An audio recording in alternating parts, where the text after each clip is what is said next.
Uhum.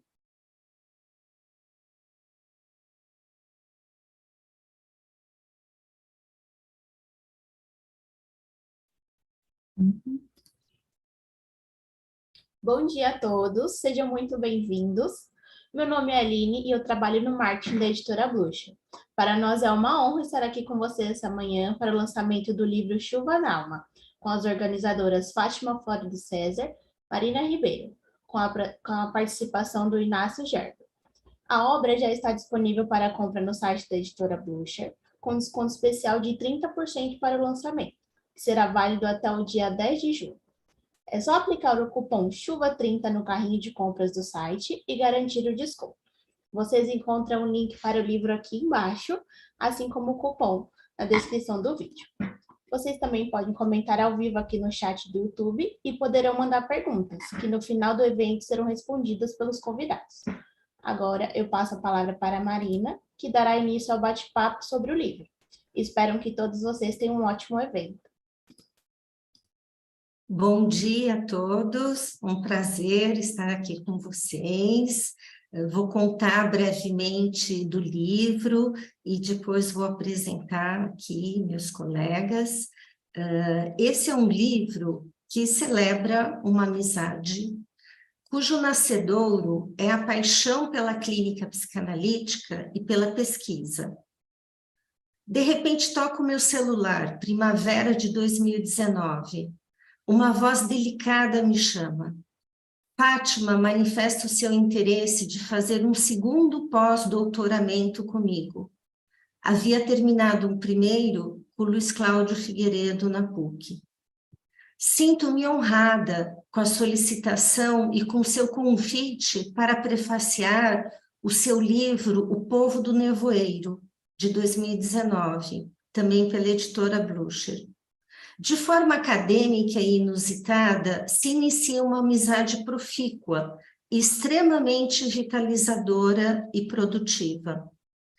A maior parte dos textos da nossa autoria desse livro foram escritos na forração melancólica da pandemia, nos anos de 20 e 21, uma escrita e parceria que vitalizou os dias pandêmicos, uma amizade que se expandiu e se aprofundou nas entrelinhas dos textos.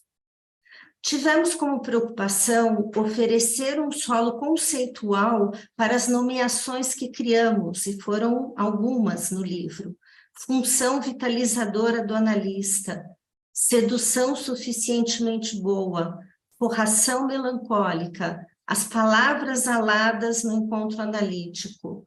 Ou seja, tivemos um grande cuidado em especificar, esclarecer o máximo possível, de modo a não se tornarem expressões vazias. Assim também, né, como outras expressões, outros ditos. O que é vitalizar? O que é capacidade de estar vivo? E várias outras expressões que corriam um certo risco de não ter consistência conceitual psicanalítica. O livro apresenta uma consistente articulação teórica, matizada com vinhetas clínicas ficcionalizadas e poesia. Então, ficou uma mistura muito interessante, né? Tem teoria, tem vinheta clínica, tem poesia, para tanto iniciantes na psicanálise, né, quanto pessoas que já exercem a atividade como psicanalista há muitos anos, e também, né, para interessados no tema. A gente faz hoje um agradecimento especial ao nosso coautor, o Luiz Cláudio Figueiredo, que não está aqui hoje conosco, mas estará no lançamento presencial, cujos textos fertilizam outros textos. Essa é a experiência que a gente tem, né? Na leitura dos textos do Luiz Cláudio, a gente vai escrevendo outros textos. E os livros vão nascendo em uma intertextualidade complexa, que a gente vai tentando nomear, né? Algo que vai crescendo, né? Parece que um texto vai gerando outro texto. Agradecemos também muito ao nosso querido grupo de pesquisa do LIPSIC, né, que são leitores atentos e colaborativos. Vários desses textos passaram, né, pela opinião e pela crítica do grupo. Especialmente agradecemos a Cláudia Perrota, que escreve o Pós-Fácil e é coautora do primeiro capítulo e que muito nos acompanhou e nos ajudou nessa jornada. Agradecemos ao Flávio Ferraz, que nos acolheu prontamente na sua série Psicanálise Contemporânea, e a editora Blucher, né, que fez um excelente trabalho. Importante dizer que, ao longo da escrita desses textos, fomos expandindo uma área de intimidade na qual a criação conjunta se torna possível. As palavras aladas de uma dupla de escritoras e pesquisadoras, uma díade que cria no espaço da forração intersubjetiva da amizade. Eu gostaria de agora apresentar, né, primeiramente, a Fátima Flórido César. Ela é doutora e pós-doutoranda tanto na PUC, né, de São Paulo, com o Luiz Cláudio Figueiredo, quanto comigo na USP.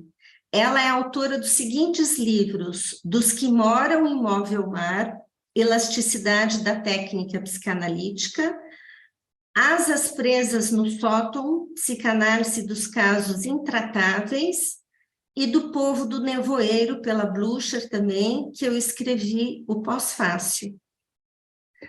E vou agradecer muito a presença, né, do nosso amigo querido aqui, o Inácio Gerber, que é da Sociedade Brasileira de Psicanálise de São Paulo, né?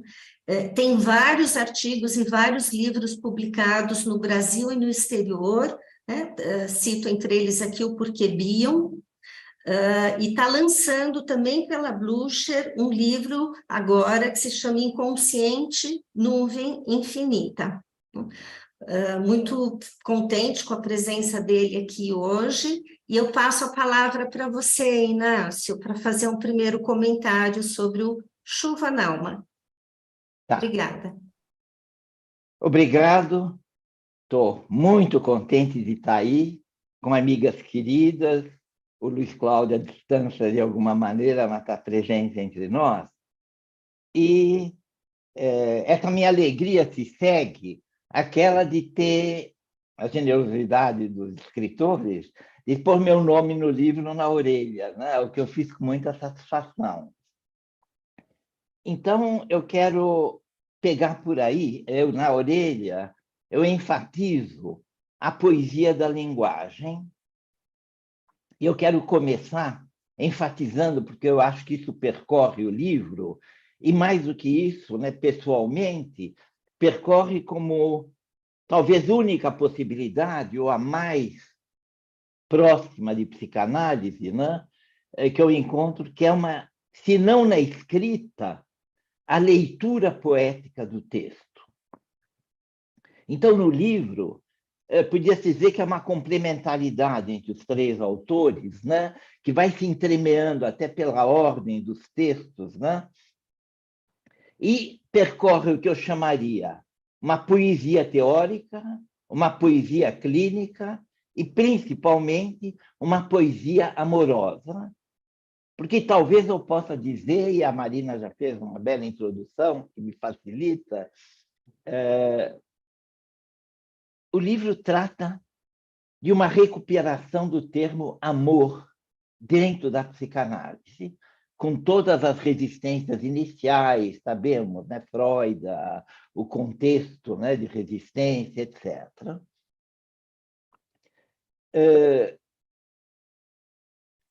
Amor e atitude analítica.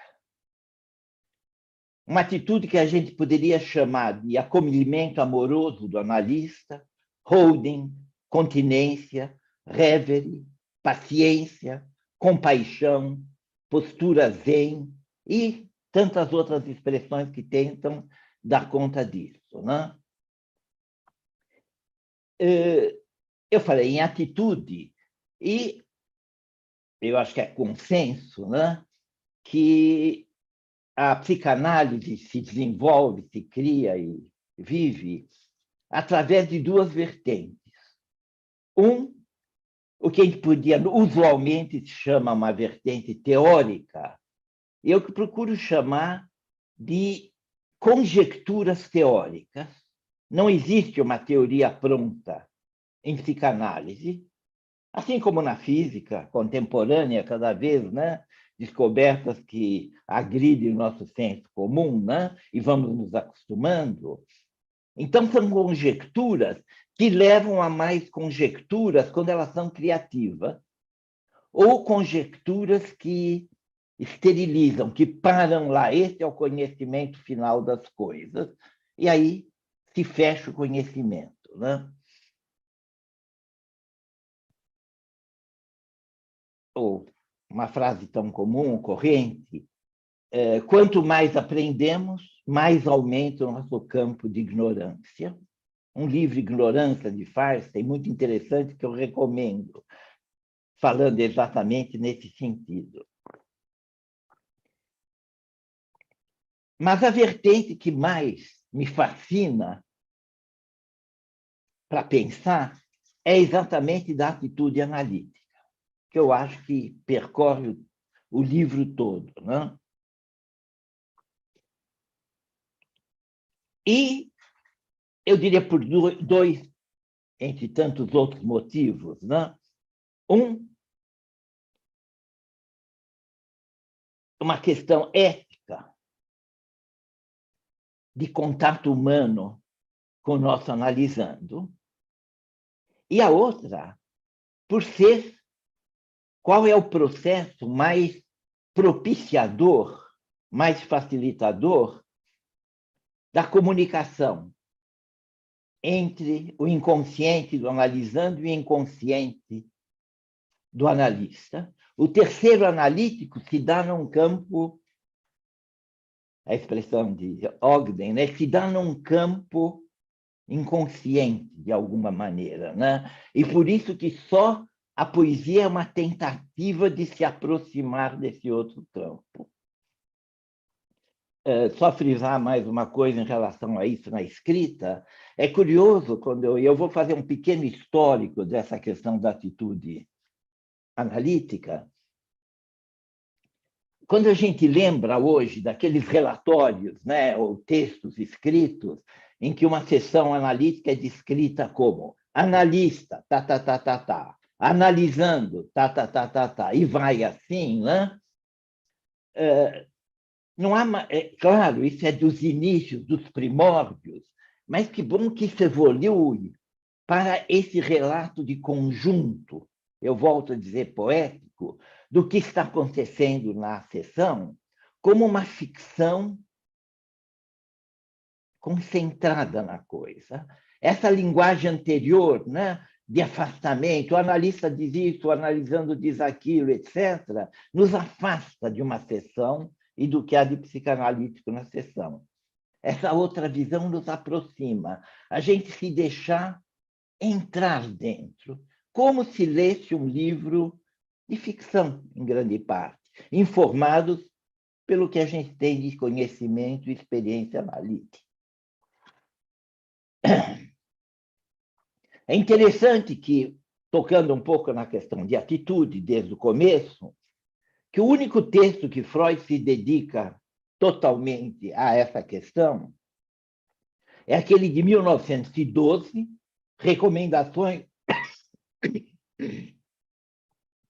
Recomendações ao médico praticando psicanálise, médico na época, claro. E, curiosamente, ele não volta a desenvolver esse texto. Aparece, claro, citações ao longo de todos os outros, né? Mas esse é o único texto que ele fala especificamente e coloca termos que são consenso e indispensáveis, né, à prática psicanalítica. Associação livre, mais atenção flutuante. Eu ponho mais porque elas são indissociáveis para mim. No começo, Freud colocava a associação livre para o analisando e a atenção flutuante para o analista. Mas, ao longo desse mesmo texto, vai se vendo que os dois, que para ter uma associação livre tem que ter uma atenção flutuante, e para captá-la, a mesma coisa, né? Claro que com a resistência que Freud tinha na época, ele tinha que defender a psicanálise como uma ciência. Eu poderia dizer que é uma ciência, desde que se pense a ciência expandida de hoje. A ciência teve que abrir os seus limites para abranger a psicanálise, vamos dizer assim.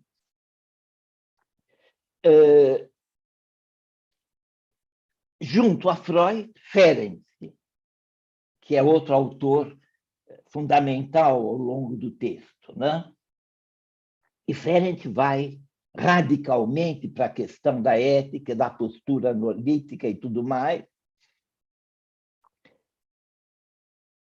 E é interessante pensar. Então, o eixo do livro, Freud, Ferenczi, Winnicott, Bion, passando por Klein, Bali, Grodin e outros, mas acho que esses 4 autores dão uma ideia, né, de como a visão de atitude analítica vai percorrendo ao longo da história.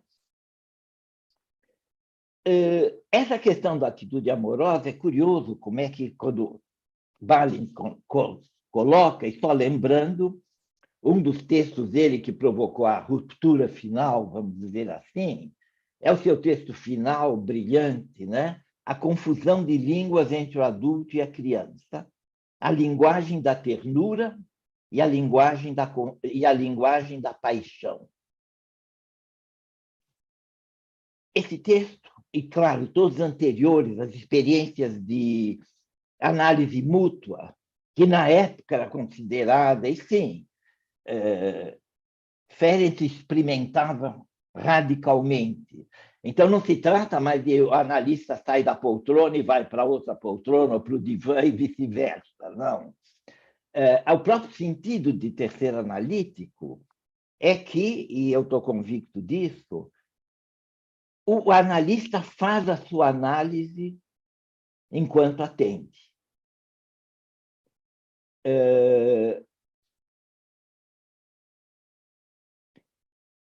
É como se 2 pessoas fazendo suas análises pessoais e que o analista administra o processo por ter mais experiência, presume-se, né? Nessas questões, digamos assim, numa certa proximidade com o inconsciente. Ferenczi ficou excomungado, excluído durante décadas, né? Claro, Ernest Jones, que era uma espécie de secretário burocrático, né, da psicanálise, né, achou excessivo e convenceu que devia estar com problemas senis, há textos sobre isso, né? Evidentemente, nada disso aconteceu, mas Ferenczi morreu logo em seguida.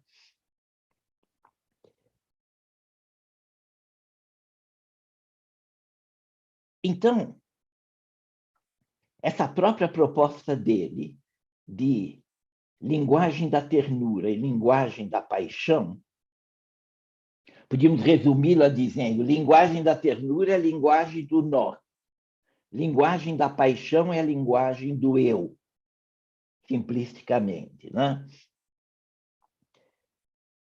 Me fez lembrar que, a partir dos anos 80, houve um revival, uma recuperação de Ferenczi no mundo inteiro. Partiu muito da Hungria, Reinal, Mészáros, que, claro, húngaros recuperaram isso e se espalhou, ainda limitadamente na época. E na Argentina, no Brasil, eu tive o privilégio de pertencer de alguma maneira. E uma coisa curiosa, o clima dos congressos, totalmente diferente dos congressos tradicionais, as pessoas se abraçavam, se beijavam, havia uma coisa de um encontro, estamos recuperando alguém, uma injustiça histórica e uma contribuição à psicanálise, sem formalismo nenhum. Ferenczi, a recuperação de Ferenczi significa uma informalidade criativa.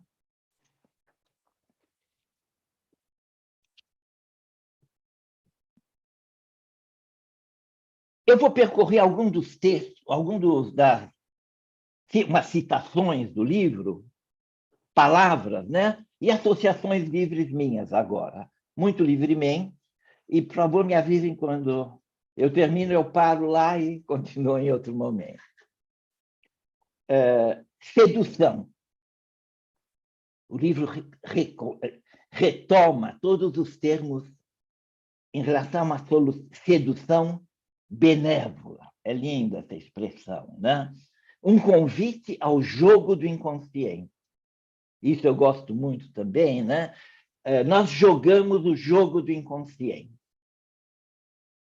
O analisando vai aprendendo as regras muito fluidas, né? Como certos jogos de tabuleiro, em que, à medida do jogo, vão mudando as regras, a pedido de cada uma das pessoas. Então, alguma coisa desse tipo vai ocorrendo.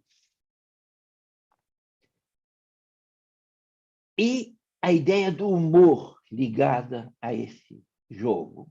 Impossível pensar a análise sem uma ironia amorosa, jamais um sarcasmo amoroso. Os limites, às vezes, são tênues, né? Então, quando Ferenc coloca a linguagem da ternura, ou a língua da ternura, e a língua da paixão, sim, podemos pensar numa criança e num adulto, mas podemos pensar a criança e o adulto dentro de nós. Como é que dialoga dentro de nós uma linguagem da ternura e uma linguagem da paixão? Nesse sentido, paixão, patos, no sentido do narcisismo, do fechamento em si, etc. E a linguagem da ternura é a linguagem que possibilita se comunicar, dizer alguma coisa, né? Eu acho que isso tem que estar atrás de toda e qualquer linguagem, por mais enfática, incisiva, forte que ela possa ser.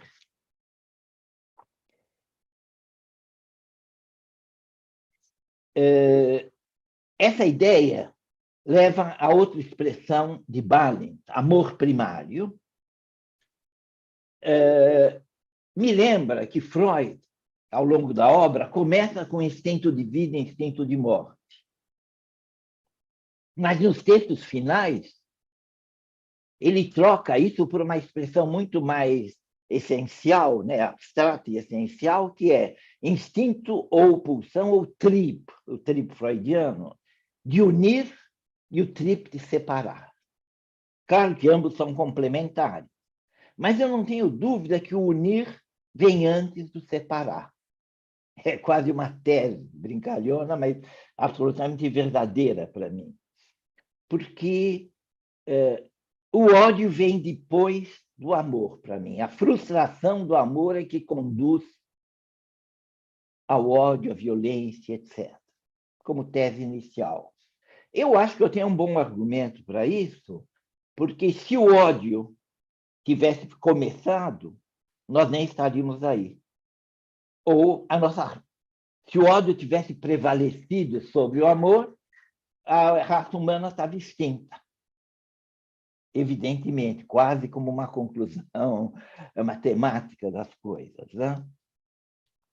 Então, para citar isso, eu lembro outra expressão que aparece, a preconcepção de Bion, que é uma expressão linda, pensando como uma expectativa inata de acolhimento do bebê, já dentro do útero, por sua mãe, e, através dela, do acolhimento da espécie humana.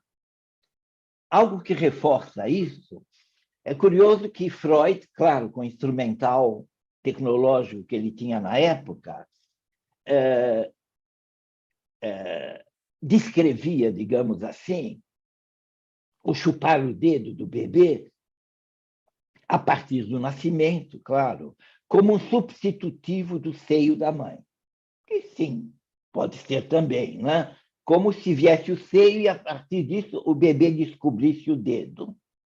Só que com as técnicas modernas de imagem em que se vê o bebê, quase um filme dentro, né?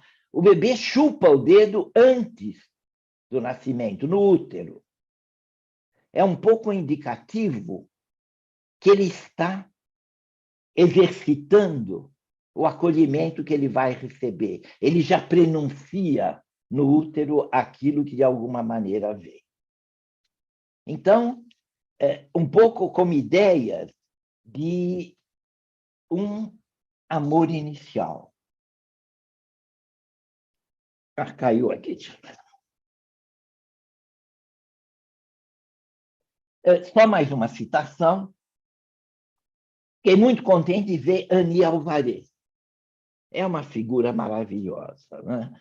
De ternura. Né? Eu acho que algumas expressões dela no livro: função vitalizadora, centelha vital, companhia viva e instigar o analisando. Está muito bem colocado no livro, né? Não existe só aquele analista que fica esperando coisas que não se manifestam. Eu falo, o analista fala, né? Então, instiga o analisando a poder se manifestar, né? Isso é fundamental. A neutralidade freudiana foi totalmente mal interpretada. Era uma neutralidade de seus preconceitos e não de relação amorosa com o analisando. E aí eu lembrei de um episódio que eu vivi muitos anos atrás. A Annie Alvarez e o Green foram falar na Sociedade de São Paulo, né? Mas com uma diferença de 2 semanas, qualquer coisa assim. Eu lembro, foi primeiro, falou a... Não importa muito a ordem, né? Mas, quando falou o Green, eu reparei, eu gosto de sentar no fundo nessas coisas, quem se vê, quem fala e vê o público, né? As reações e tal. Terminou todo mundo saindo com uma expressão séria, grave, ninguém falava nada, uma coisa assim, né? Tá, tchau, tchau. Logo na outra, Dani Alvarez, as pessoas saíam sorrindo, conversando vivamente, abriu uma coisa de vida. Não que Green não seja genial, etc., mas como se transportasse, pelo menos naquela palestra, uma coisa grave. Claro, fez pensar, não tem dúvida nenhuma. E eu termino isso, então, com uma frase do Winnicott, que eu adoro também, mas, como elas ressaltaram, eu revivi: analisar faz bem ao analista. É uma oportunidade de ser eu mesmo e portar-me bem. É lindo na sua simplicidade, né? Então, eu diria que eu vejo esse livro, eu acho que ele é fundamental. Não estou querendo exagerar, ele precisa ser lido, eu diria quase como uma carta aos analistas jovens de cabeça, com qualquer idade. Obrigada, Inácio. Obrigada. Obrigada pelos Obrigada, comentários Inácio. excelentes. Fátima, agora é com você. Uhum. Então, Inácio, eu adorei ouvir você, né? Eu sempre adoro ouvir você, né? Eu acho que tem um laço de ternura entre nós, né? E eu queria primeiro falar uma coisa breve e depois falar coisas que eu me senti despertada por você, né? A partir da sua fala. Na verdade, para essa live, eu reli o livro todo, obsessivamente, e anotei várias coisas. Então, são tantas coisas para falar que eu vou ter que cortar, né, e falar o que eu... tanto uma coisa super importante, que é fundamental para entender o livro, né, quanto o que você despertou em mim, né? Esse livro, né, quando eu fiz o pós-doc com o Luiz Cláudio, né, eu também fiquei apaixonada pela Anne Alvarez, né? E eu falo muito né, gente, toda vez eu aviso, né? E o conceito de reclaiming, né, de chamar para a vida, né, a vitalização intensificada. E no final do livro do Luiz Cláudio, que foi um livro inspirador, Adoecimentos Psíquicos e Estratégias de Cura, né, ele vai falar da estratégia vitalizante junto aos pacientes da matriz ferenziana.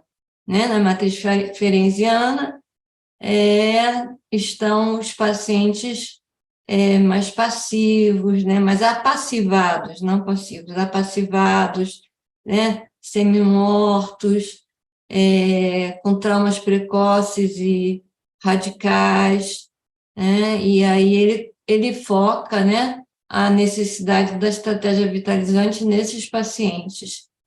E aí, quando eu fui para a Marina, né, que me acolheu generosamente, né, nessas coisas malucas que eu faço de ligar sábado à noite para alguém, né, sem conhecer, né, eu fui com a proposta de colocar a vitalização como própria do processo analítico e não só, né, da matriz ferenziana.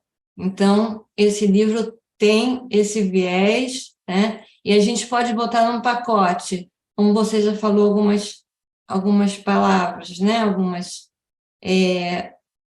sedução, né, libidinização, erogenização, prazer, alegria e brincar, né? Isso tudo está interligado. E quando você fala de humor, eu fiquei muito contente, né?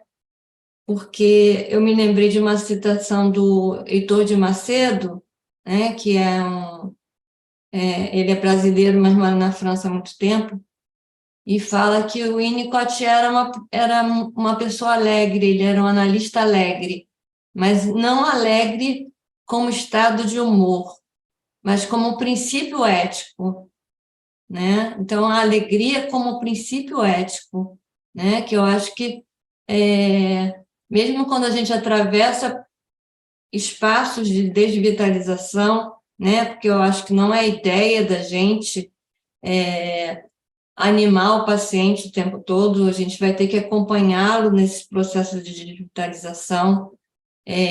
O Ogden dá exemplos muito ricos, né, de períodos longos em que ele ficou, a dupla fica desvitalizada, né? Não é só o paciente que fica desvitalizado, a dupla fica desvitalizada, assim como a dupla fica vitalizada, né?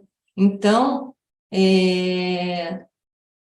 isso eu queria deixar claro, né, que o processo de vitalização seria de todo atendimento, né? Mas, como a Marina falou, a gente teve o cuidado são proposições conceituais, né? Não são conceitos, são proposições conceituais, né? E estão todas na cestinha que eu acabei de falar. E aí, você falou do humor, falou da alegria, né? Falou da ternura, né? Eu acho que a gente inclui a ternura nesse pacote. E aí eu queria falar que as vinhetas foram minhas, né? E assim, com alguns pacientes, eu experimento um enamoramento terno, né? Quer dizer, que não necessariamente erótico, mas um enamoramento de ternura. E eu queria dar um exemplo aqui, né? Que você me despertou e eu fiquei com vontade de contar, né? Esse eu acho que não está no livro. Não, tem 2 exemplos da mesma paciente, né? Que é uma paciente que me dá muito trabalho, mas que eu sou enamorada por ela, né? E ela tanto dá trabalho como me diverte, e ela ela fala, ela tem 20 anos, né? E eu falo muito a palavra bacana, né? E ela ri e fala, Fátima, não se usa mais a palavra bacana. Aí eu rio com ela, né? Eu falei, não sabia disso, né? Tô por fora. E aí ela fala, mas é bacana você falar bacana, né? E essa mesma paciente falou, estava falando de comprar, né? Ela é muito ligada nessa coisa cara, né? E aí eu virei para ela e falei, e eu sou cara, né? Aí ela vira assim, né? Ela ganha vida. Eu acho que foi uma entrada vitalizadora, ela ganha vida dirigida a mim e fala, Fátima, você é cara, mas eu acho que vale a pena vir aqui, porque minha mãe e minhas irmãs falam, eu ia falar o nome dela, Mel, não liga para ela, porque ela me liga de madrugada, né? Ela me liga de madrugada para dizer que está aflita ou que está sem sono não, está aflita, está com crise de angústia, não sei o quê. E eu só falo assim, Mel, vai dormir. Mel, dorme que passa, né? E aí eu me lembrei que a palavra cara, né, tem a conotação de querido, né? E aí eu deixei ela guardadinha. E aí ela voltou a falar de caro em outra sessão. E aí eu falei, sabia que caro é querido? A gente fala querido amigo. Aí ela virou e falou assim, e ela é muito, né? O adoecimento às vezes deixa a pessoa rasa, né? Às vezes deixa a pessoa profunda, né? Porque entra com muita intensidade nos na própria realidade psíquica, né? Mas ela não é dessas. Então, quando eu falei, então, a gente fala querido amigo, ela virou para mim e falou, Fátima, como você é poética? E aí eu ri com ela, né? E achei que não sei de onde ela captou, né, a minha ligação com a poesia, que é outra coisa que você falou, né, Inácio?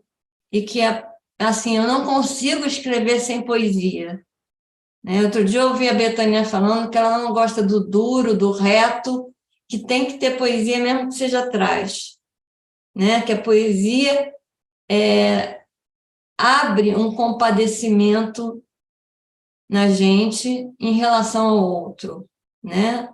Então, você falou centelha vital, né? Que é uma expressão do Winnicott, que todos nós nascemos com uma centelha vital, mas precisa do outro para a gente se desenvolver, né? E aí, para terminar, porque eu acho que a Marina, né, quer falar também, eu queria ler uma frase do Jurandir Freire Costa, que eu gosto muito, né? É de um prefácio que ele faz de uma edição do Ferenczi. Ele fala que a psicanálise do Ferenczi, ele falou bastante do Ferenczi, né, Inácio? É uma psicanálise severina. Olha que legal, né? É uma coisa... Eu estou olhando para você, Inácio, porque eu acho que você tem um laço aí terno, né, que despertou toda a sua fala aí. A psicanálise severina no sentido de ser encarnada, né, viva, né, sofrida também, né, e aí a gente lembra da Vida e Morte Severina do João Cabral de Melo Neto, né, e aí ele termina o prefácio dele, que é maravilhoso, né? Quem tiver essa oportunidade, é uma edição antiga, né? Ele fala, a psicanálise é cúmplice de Eros, não de pesadelos atrasados ou sonos feitos de infelicidade, né? Então, eu acho que essa coisa da vitalização essa busca de Eros presente na vida, no livro, né? E eu estou lembrando também do Riobaldo, lá do Guimarães Rosa, né? Falando, caía e falava viver é perigoso, se apaixonada pelo Diadorim, falava viver é perigoso, né? E no final ele fala viver requer coragem, né? E a gente tem que ter coragem para viver. Viver é difícil, né? Essa vitalização que a gente propõe não é uma coisa simplesmente de estímulos de ânimo, né, Marina? Sim, não é um animar, né?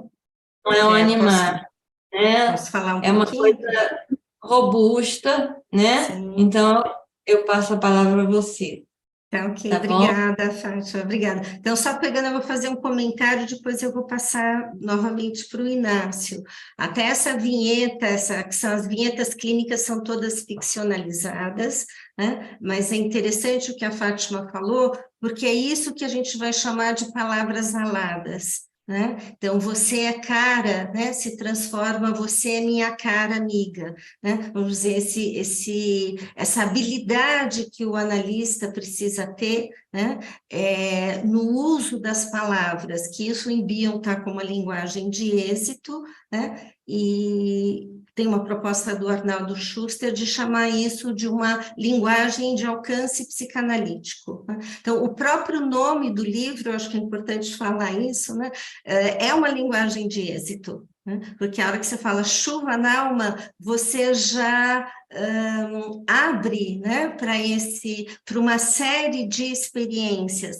Então, tem uma pergunta no chat da Thaís Nicoletti sobre a questão ética, se a vitalização faz parte da ética do analista. Eu acho que desde a abertura que o Inácio fez, a gente está falando, vamos dizer, dessa atitude ética do analista, que está ligada ao prazer, à alegria, né, vamos dizer, do encontro, a questão da amorosidade, que já está no termo Hever e no Bion, a hospitalidade, e lembrei um texto do próprio Inácio, que vai falar da amizade, né, na relação analítica. Então, são princípios éticos do analista, e isso começa, vamos dizer, com o Ferenczi, né, se a gente for pensar, vamos dizer, o Ferenczi que traz essa marca, né, de que tem um outro humano ali do outro lado, né, e que eu particularmente vou pensar o processo analítico hoje como um processo de humanização. Só queria falar um pouquinho do nome do livro e volto a palavra para o Inácio.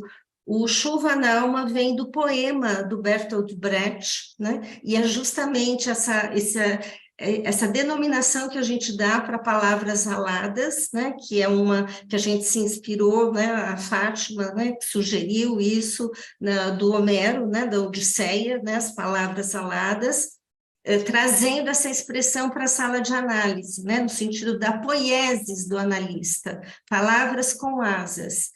Não é que o analista precise ser um poeta, mas a experiência da sessão, ela precisa ser uma transformação quase que poetizada, né? Você é cara para cara amiga, né? Minha cara amiga, né? Então,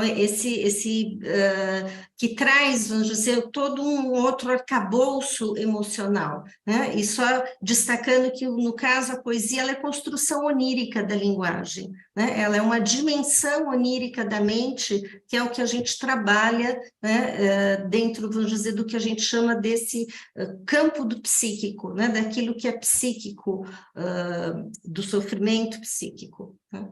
Inácio, você gostaria de comentar? E depois a gente volta para a Fátima novamente? É um pequeno comentário, mas tem tudo a ver com isso que você diz.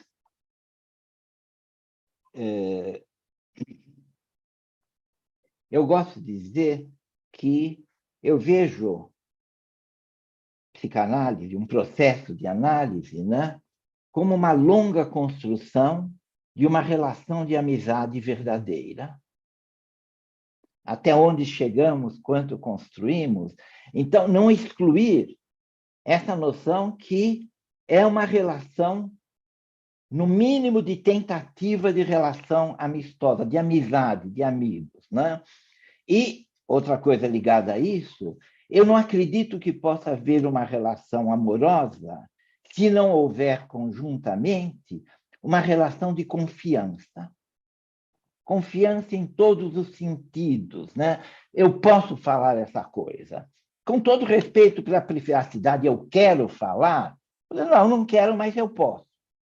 Posso ser ouvido por essa pessoa, uma pessoa amiga, né? Então, ao longo do processo,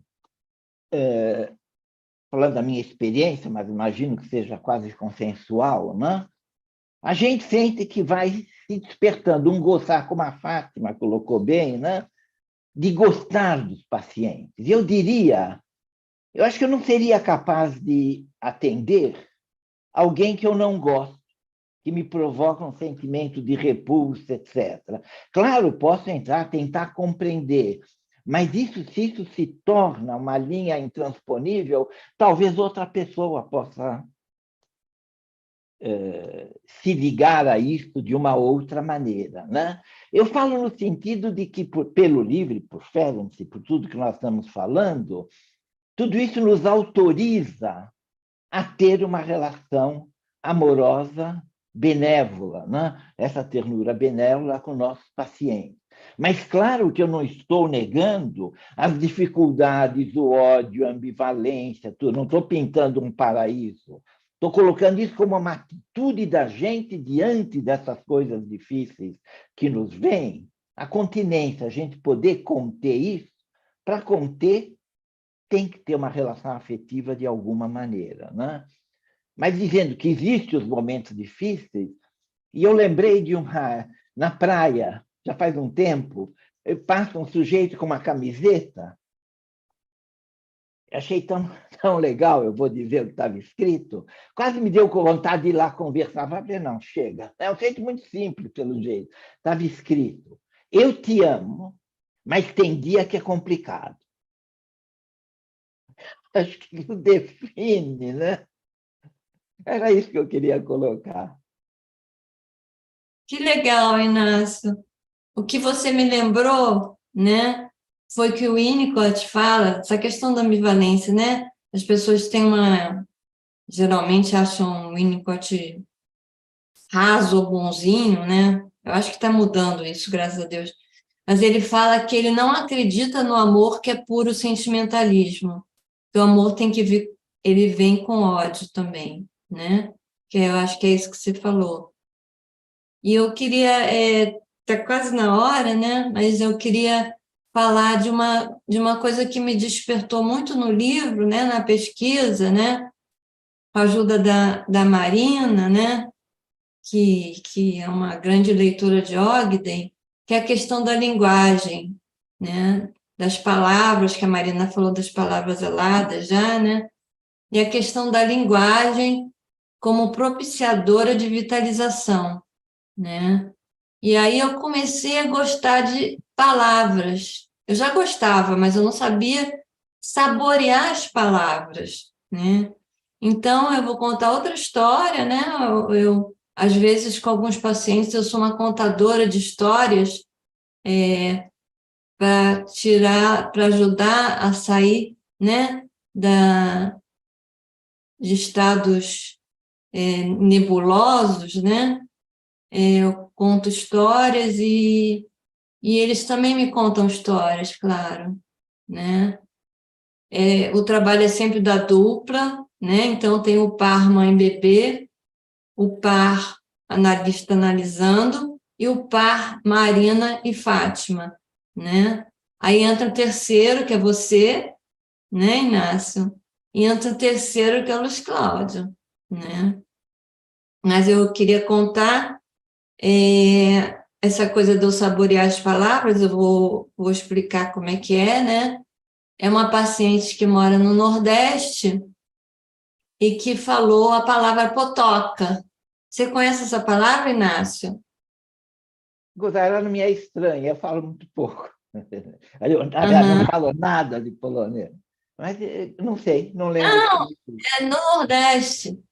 Ah, não, é gozado, né? Você falou, lembra muito uma palavra polonesa, onde a mente Ah, é? vai, né? Não, mas não conheço, esquece. É uma palavra estrangeira você, né? Por isso que você pensa Isso, que era polonês. A isso. Marina já conhece, porque essa história eu conto para todo mundo, né? Potoca é jogar a palavra fora, né? Jogar a conversa fora. Ó, jogar a palavra fora. E, e aí eu acho muito engraçadinho, né? Que a potoca é cheia de bolinhas, né? São bolinhas, uma atrás da outra. Então, né, junto com essa paciente, que é uma paciente que passa por momentos muito difíceis também, né? Tem dia de jogar, de falar potoca, né? E aí ela manda recado para mim, hoje é dia de potoca, né? E tem dia que ela é borocochô, né? E o borocochô é outra palavrinha engraçadinha, né? Que é cheio de bolinha também, mas só que são as bolinhas murchas, né? Então, brincar com as palavras foi uma coisa que eu aprendi com essa pesquisa da linguagem do Ogden, né? De saborear as palavras, né? Eu já brincava com as palavras via poesia, mas saborear as palavras, ver que cara que tem essa palavra, né? E esse contraste entre potoca, né? Uma coisa de vida, né? De vamos jogar a conversa fora, vamos curtir nossa amizade, né, Inácio? E o borocochô, né? Que são bolinhas também, mas são murchinhas, né? E aí a gente tem que atravessar os períodos de borocochice também, né?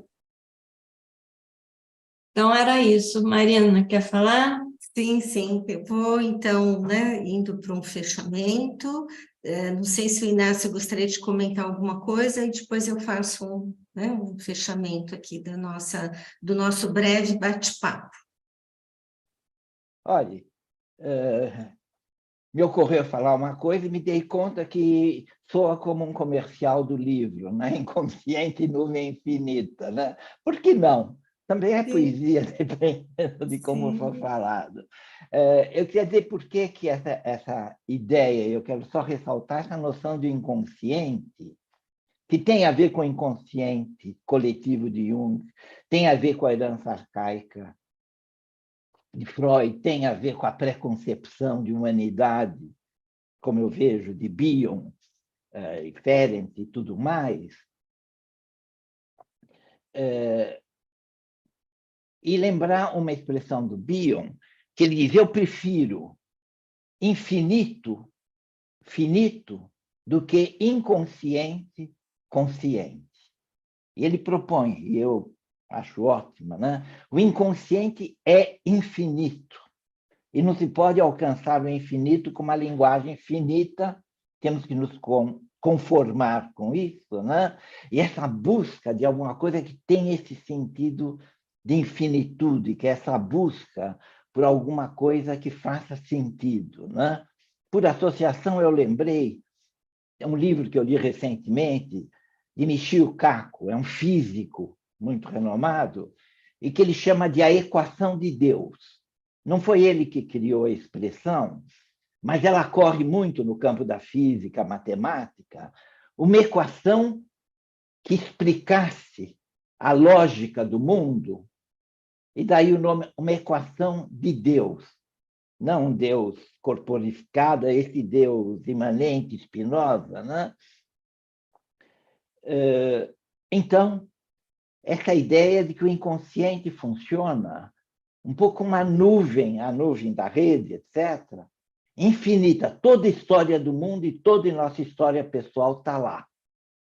Quando é acessada afetivamente, ela vem. E esse afeto infinito, acho que era aí que eu queria chegar, esse afeto infinito é afetivo, com afetivo bom, afetivo mal, todas as conexões possíveis, mas passa por esse amor primordial que falava o Barendt. Aí acho que eu encerro. Muito obrigada, Inácio. Estamos aqui na expectativa do livro também, né? E do lançamento. Né? Obrigada, Inácio, e obrigada, Marina, por ter me recebido, por ser tão querida, tão especial. Eu falo em público para todo mundo ouvir, né? Você, eu acho que foi uma pessoa que entrou na minha vida de uma forma muito amorosa, né? A gente tem uma amizade, Inácio. A gente tem uma amizade. A Olha, amizade cresceu com o livro. eu queria só colocar, então, eu amo vocês. E, infelizmente, não temos tido dias complicados. Nós nos amamos, né? Nós três nos amamos. Eu agradeço muito, né? Só para a gente fechar aqui, né, o convite para o leitor aqui para o livro, acho que principalmente assim isso está muito presente no livro, né? Que a vitalização é uma função analítica, uma função que faz parte da ética do analista, e essa é uma ideia nuclear que percorre todo o livro, né? Por esses diferentes autores que o Inácio citou aqui hoje, né? E eu acho que principalmente que essa proposta da função vitalizadora do analista se expande para todos os casos clínicos e não somente para aqueles casos denominados casos difíceis, né? Realmente faz parte, vamos dizer, dessa capacidade de hospitalidade amorosa, né? Que o analista precisa ter, né? Porque é justamente uma preconcepção de humanidade, né? Gostei muito, Inácio, né? Dessa forma como você lê aí a preconcepção do Bion. Então, eu gostaria de agradecer a presença novamente e convidar vocês para o lançamento presencial, que vai ser agora no dia 17 de junho, na Livraria da Vila, na Rua Pradique Coutinho, na Vila Madalena, às 11 horas da manhã, né? E lá nós vamos conversar um pouco, lá estará o Luiz Cláudio Figueiredo e o Daniel Cooperman, vai fazer alguns comentários, e nós estaremos lá também para uma outra conversa, essa presencial, sobre o livro. Tá bom? Muito obrigada e um bom final de semana para todos. Tchau.